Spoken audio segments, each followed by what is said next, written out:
आता या सांगण्याच्या मध्ये नाही आता.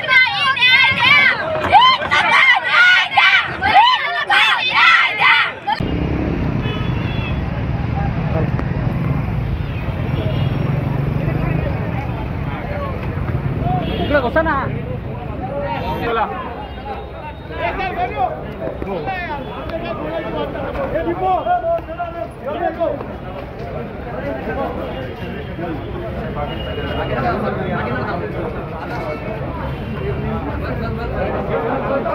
त्यांच्या योग्य कायद्यानुसारची त्यांनी आमच्यावर कारवाई केली. आम्ही त्या कारवाईला समोर जातो आहोत.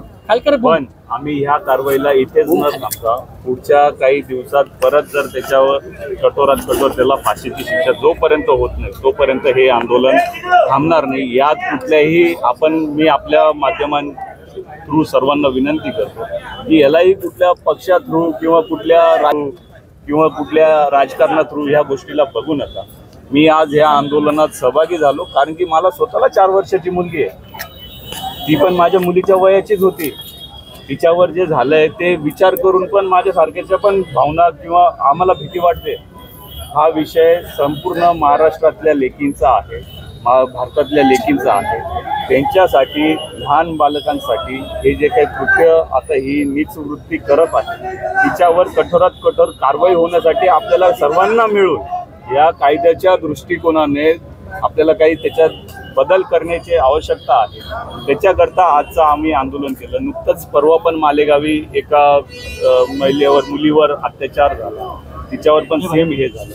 त्याच्यामुळं आम्ही सर्वांचा रोष, मी एक ना मंत्र्याचा मुलगा म्हणून ना कुठला राजकीय पक्ष म्हणून, मी एक मुलीचा बाप म्हणून या आंदोलनात सहभागी. हाच बदल झाला पाहिजे की ह्या ज्या आपल्या छोट्या बालिका आहेत, मुली आहेत, छोटे मुलं आहेत, त्यांच्यावर पोस्को अंतर्गत त्याला आपण पोस्को म्हणतो, त्याच्यात ह्या बालकांवर जो काही अत्याचार होतो त्याच्यात कायद्याच्या दृष्टिकोनाने कठोरात कठोर कारवाई झाली पाहिजे. आणि जे काही पूर्ण आपली न्याय व्यवस्था आहे जिला एक कालावधी लागतो, महिने वर्षानुवर्ष लागतात, तर त्या कॅटेगरीत न बसवता त्या कुठेतरी ह्या सर्व केसेस फास्ट ट्रॅक कोर्टात चालवून त्याच्यावर लवकरात लवकर कारवाई झाली पाहिजे. एवढं सांगतो. पोलिसांनी तुम्हाला ताब्यात घेतलं.